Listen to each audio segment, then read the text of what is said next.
Esiet sveicināti raidījuma ciklā Uzzini pirms dodies, droša darba ceļvedis Eiropā. Mani sauc Andris Segliņš, un es esmu Nodarbinātības valsts aģentūras EURES projektu vadītājs.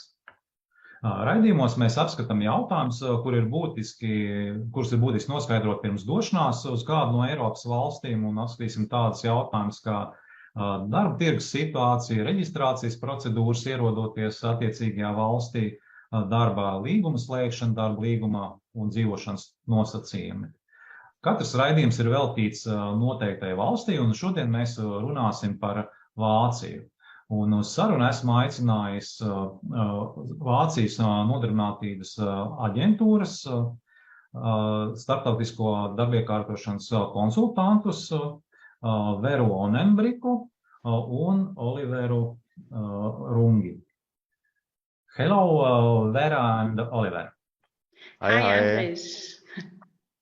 I would like to start our conversation about some general information about your labor market in Germany.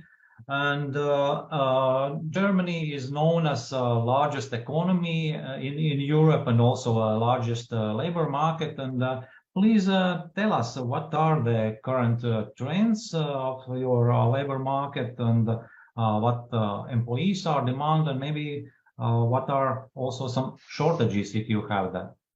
Yeah, of course we do have a lot of shortages. So as you said, Germany has one of the largest labor markets, and right now the unemployment rate is very low.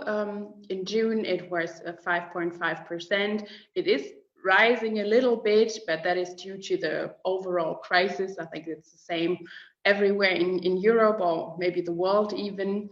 But it is still very, very low, and the demographic change is still there. There's no denying it. So people in Germany are getting older, and there are not enough people graduating or leaving school. So the gap of the open vacancies and the people that are suited for these vacancies is getting bigger and bigger.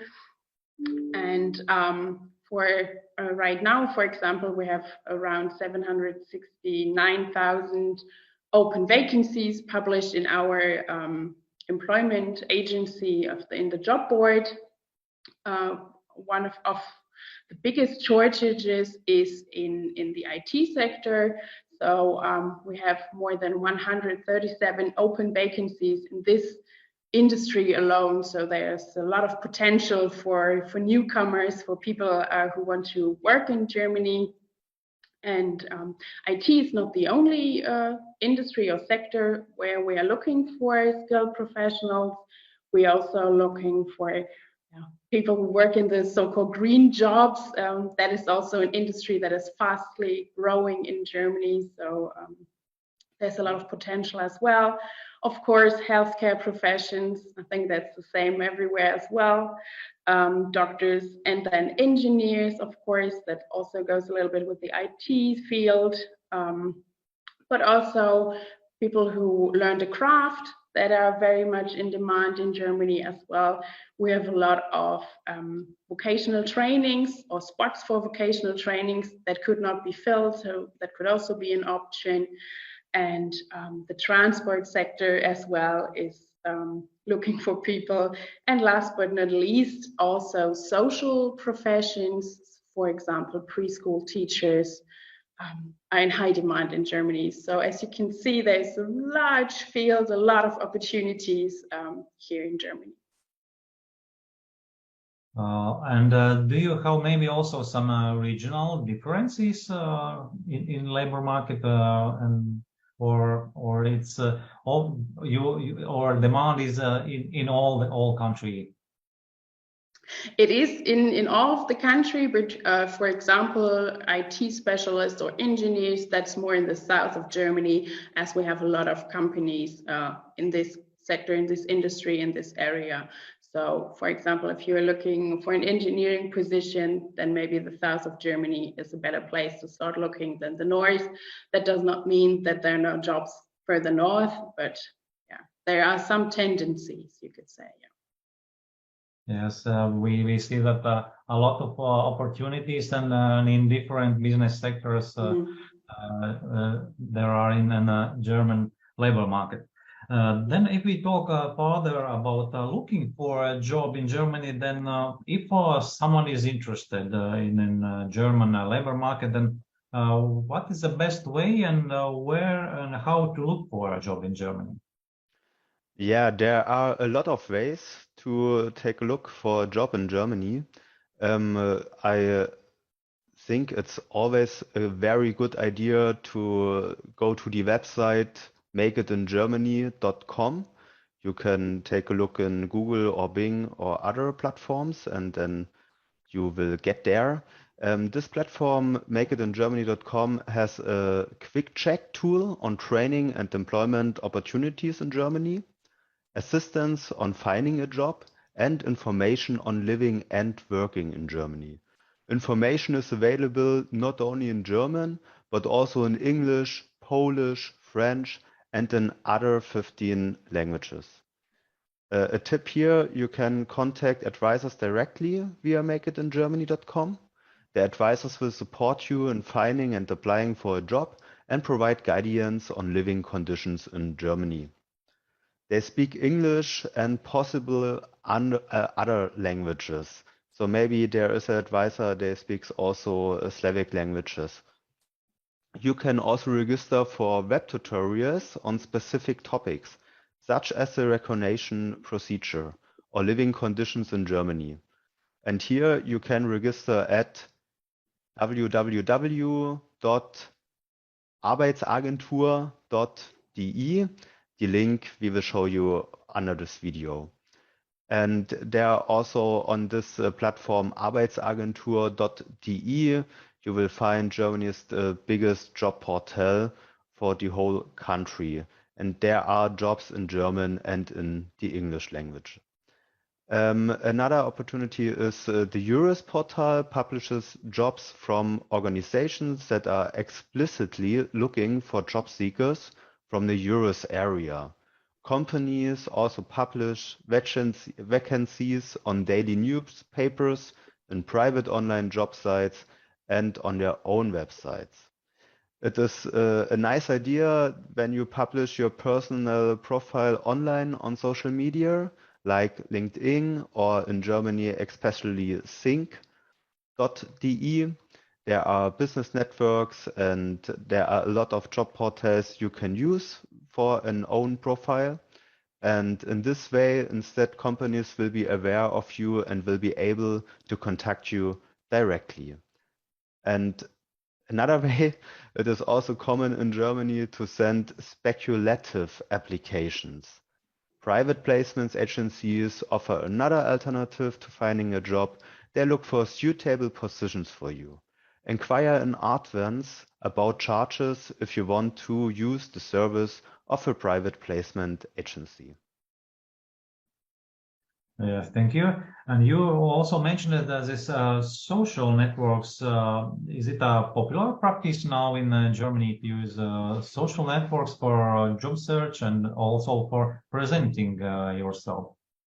Yeah, that's true. And the best platform here, there are a lot for, but in the most vacancies and the most profilers are on LinkedIn, I think. Yeah. And the next is sing.de for especially the German country. Okay, and you mentioned websites we will put also on our chat box and will be available for our viewers. Yes, you already also touched this question about languages. You mentioned that your website is available in different languages. And of course, if we are going on and looking for a job in another country, then this issue of knowledge of foreign languages is very important. And how about Germany? Of course, German is the main language, and how it is important to know, and maybe on what level you should know German language to be successful in job search in Germany. It is important. It is good to speak fluent German.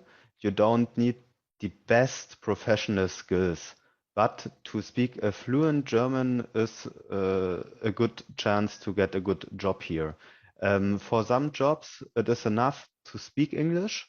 So English is the next language after German that the most people speak here. It's a German language in this case, and so it's easier for the most Germans to learn English. And the most jobs need minimum of English, but it's better to speak German fluently. Okay, then that means knowledge of German language is very important. Yeah. Yes. Then next step, if for instance I have found a suitable job offer, next step is to apply for a job. And what is the common practice of applying for a job in Germany? Yeah, the common practice is in Germany very structured. We love structure, and that is also we find it in our application system. So in Germany, a written job application normally consists of a cover letter, a CV, and here take attention with a photo. And this photo is especially a business photo with a clear background. And also in your application, it's good to have copies of qualifications, certificates, evidence of professional experience, and work samples where applicable. The cover letter should not run to more than one side and should briefly and concisely express the following 3 things: why you are looking for a job, what interests you about the post advertised, and why you think you are the best person for this job. Explain why you want to work in Germany, and your cover letter expressing the hope to be invited to a personal or a telephone or a video interview, and of course with the German phrase mit freundlichen Grüßen, in English, yours sincerely. For special the CV, here use the table format, should not be more than 2 pages long and should be written in reverse chronological order, meaning that the most recent information is listed first. Divide your CV into the following sections: contact information, employment record, schooling and vocational training, and where appropriate, tertiary education, language skills, and here it's good to use written and speak fluently or in the business context or mother tongue. Other professional knowledge and experience like computer skills. Then we have a bit special note for the hobbies are not very important for your CV. Only if you have non-occupational activities that make sense to put it down in your CV. And do not forget to sign and date your CV. We also recommend that you use the Europass format at europa.eu/Europass. We give you the link in this video. Enclose with your application copies of supporting evidence for all training and continuing education, periods of practical training and previous jobs that are mentioned in your application. In some cases, for example, when you applying to a small business, you should have your qualifications and work references translated into German. Even if you already have professional experience, you will often have to enclose your school certificates with the application. Despite current trends towards anonymity in selection procedures, a friendly application photograph with a neutral background remains part of a job application in Germany. It is attached either to the cover sheet of the application folder or to the top right-hand corner of the CV. We have examples on the websites. We give you with the links. For now, there are more and more employers in Germany that only accept applications made by email or on their company's own online application form. When applying by email, it is advisable to compile a single PDF document containing all your application documents, such as cover letter, CV, certificates, references, and photograph, and send this as one attachment. You should ensure that the size of the file does not exceed more than 2 megabytes. If an online application form is used, if necessary, upload the various application documents as separate PDF file. You can often also request the name of the contact person by telephone. This means that your cover letter and application documents can be addressed personally. So tip from me is, if you know the number of the company, take a call and ask who is the human resources person, and then you can write the name in this application form. And yeah, if you want to apply, I wish you good luck. Yes, thank you for so wide information and a lot of these small things how to apply. It's very useful to know how it is how we need to do in Germany. For instance, if some job seekers are already in Germany, is still a way how to apply to contact directly employer, or it's better to, and anyway, it's better to send application by email? It depends. It depends. If you are on a job research, there are some special texts, and then you see what the human resources department want for your application. The most want email with one PDF, clear structured, all your documents in one PDF, or some have those special programs for the application process for those companies. Yeah, may I just maybe add, it also depends on the profession, of course. If you're working in hotel and gastronomy, for example, you might also just drop in and hand in your documents as well. They might even see it as a plus to meet you in person. So it depends a little bit on your occupation, on your profession. Yeah, thank you for additional information. And yes, then if our job application has been successful and employer chooses our candidacy and are interested to offer a job, then next step is to travel to Germany. And what is registration procedures when someone arrive in Germany? This main and most important things. Yeah, first of all, it depends also if you want to stay long term or only for a short period of time. Of course, EU citizens can stay up to 3 months without registering, but if you're planning to come and stay here for longer, you have to register, of course. And if you rent an apartment anyway, you have to register with the local office.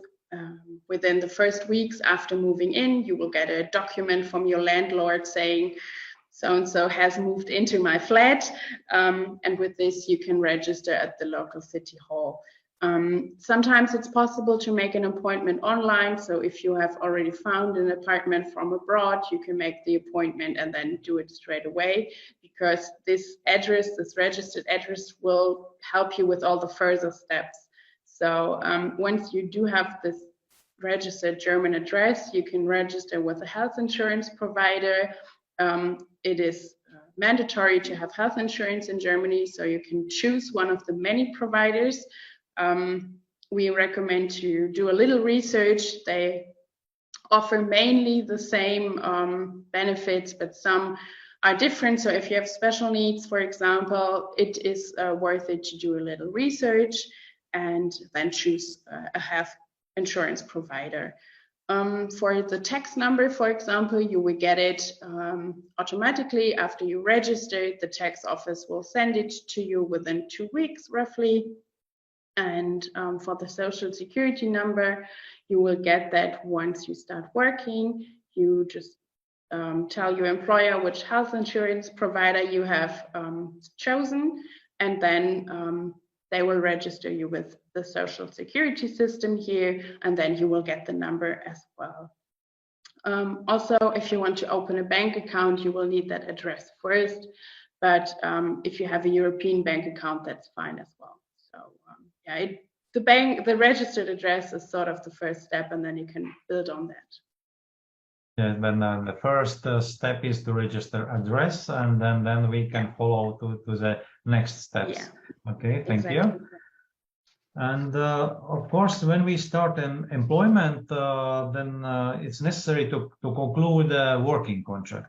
And please tell us how an employment contract is concluded in Germany, and what are these main working conditions which should be included in employment contract. Yeah, that's a bit special in this case. You have two options. A permanent employment contract may be entered into orally or in writing. In the case of a fixed term contract, however, the expiry date must always be set down in writing. If that is done, the employment contract is deemed to be open-ended. The written form is compulsory for apprenticeship contract.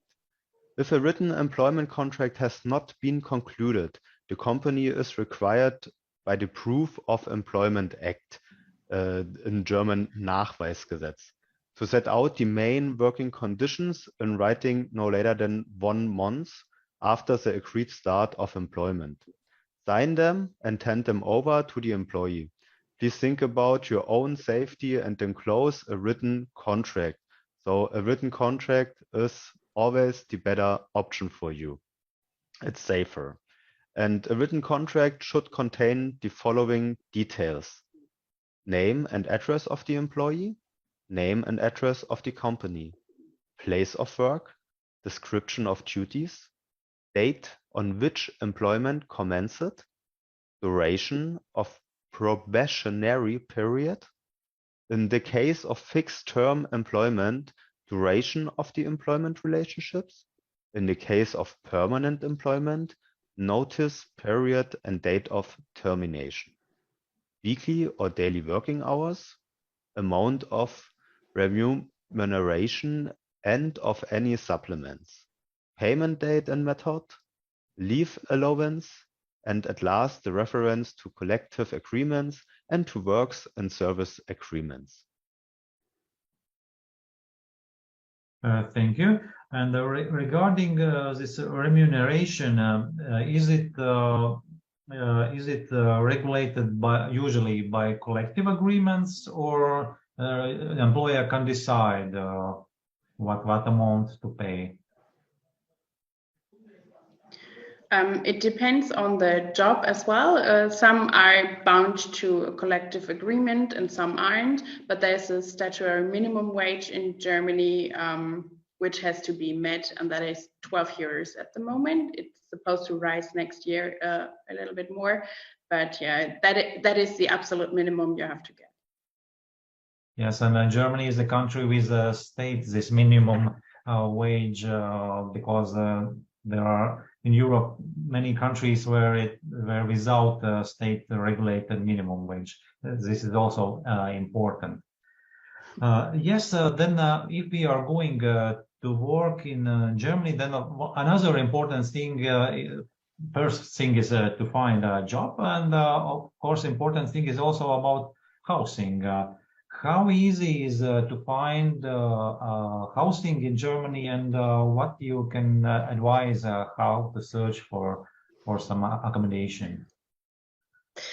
Unfortunately, it's not that easy to find accommodation, especially if you're looking to live in a bigger city.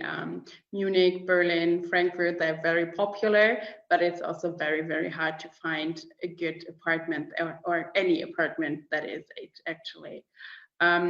So be prepared that you have to look at a lot of apartments, or that you have to send out a lot of requests, unfortunately. Also, it is much more expensive in those bigger cities. So maybe it's an idea to look a little bit further to the countryside or villages. Well, we don't really have like tiny small villages, but the smaller cities might be easier to find something. Also with the housing costs and cost of living in general are a little bit higher in the south of Germany than in the north, and in the west it's more expensive than in the east. But usually salaries are also higher in those regions. So it kind of keeps in a balance. You could say that you pay around 30 to 40% of your income for housing and utilities, of course. To look for an apartment, there are many websites and apps, of course, that you can use. I think no one uses journals and magazines anymore, but mostly it's done online. There's a good section on Make It in Germany as well, if you need further information on looking for housing, or in the EURES portal as well. There's a section as well. Maybe it's also important to know when you look for an apartment and see prices, we have a difference with cold. It's called Kaltmiete, the cold and warm. And then the warm will include heating and water, which is not included in the cold rental rent. So yeah, it's more expensive, the warm one. Yeah. And what is the practice that the employer provides some support or provide accommodation? Yeah, that can be the case, especially if you're working in hospitality. For example, there are a few seasonal job offers on the coast of Germany, then there's usually accommodation included. But also some employers are very eager to help new employees. It's always, if you do find a job, it's always good to start with the employer, ask them if they know someone, if they know any tips, maybe they can ask around in the company if someone knows something. So yeah, a lot of done on connection as well. So that is a good way to start. Yeah, thank you. Yeah, then yes, always ask about employer possibilities to give some support and maybe even advice. Absolutely, yeah. To find appropriate accommodation. Let's talk about some costs of living. Maybe you can mention some examples. How Germany, how is expensive or not expensive? Yeah, I already mentioned that cost of living is a little higher in the south. That's not only for housing, but in general. But yeah, cost of living is rising in Germany as well. So, but you could say it's around 30% more expensive than in Latvia. So I have a few prices to compare. For example, if you go and buy bread in a bakery, that's around 4 to 5 euros, also depending on the bread you want. Milk is 1 liter around 1 euro. 10 eggs can be around 3 to 5 if you want to go organic. And then most important in Germany, our beer. If you buy it in the supermarket, it's around 2 euros for 1 liter. If you go to a pub, you get a pint for around 4 to 5 euros. And if you want to go to the cinema afterwards, that will cost you around 10 to 15 euros. So give you an impression. Yes, it's some impression about the prices in Germany. Thank you. And at the end of our conversation, I would like to ask a question now. Why to choose Germany as a destination country for working and living? That's a very good question. Apart from all the huge amount of work opportunities that we have here, and Germany is also a very multicultural country. A lot of people living from abroad here, especially if you move to Berlin. I said it's expensive, but it's still a very exciting city, very international city, for example. We also have a very good university education if you want to come in and study here, or if you bring children who want to study here. We also have very good universities and research programs. Our dual vocational training system, is very good and unique, I think, where you go to school and learn in a company as well. So that's maybe also a reason to come. And then you might not think it, but we do have some beautiful nature as well in Germany. So a lot of hikes and stuff that you can do. We have a lot of cultural life, you could say, cultural activities, museums, and so on, art exhibitions, music, very, very popular in Germany, you could say. And of course, Germans are very straightforward. If you ask them something, you will get the answer straight away.